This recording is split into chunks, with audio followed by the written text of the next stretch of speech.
በኢትዮጵያ ውስጥ 10 ተጽዕኖ ፈጣሪ ሴቶች እነማን ናቸው? በመቀጠል ደግሞ እማሆይ ጽጌ ማርያም ገብሩ የተሻለ የትምህርት እድልን ፍለጋ ከታላቅ እህታቸው ጋር ወደ ስዊዘርላንድ ያቀኑት እማሆይ ጽጌ ማርያም በ6 ዓመታቸው ነበር።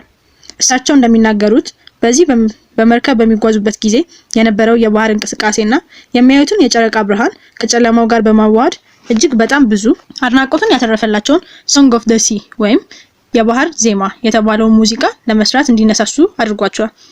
ስዊዘርላንድ እንደደረሱም በፒያኖ ትምህርት ቤታቸው ጠንክረው በ10 ዓመታቸው የፒያኖ ኮንሰርት ለአድናቂዎቻቸው አቅርበዋል። በዚህም ጊዜ ተመልካችን ሁሉ በሐዘን አስለቅሷል የተባለውን የሚነገርለትን ዘ ሆምለስ ወንደር ቤት የለሹ ተጓዥ ሙዚቃ በመጫወት ታሪክ አስመዝግበዋል።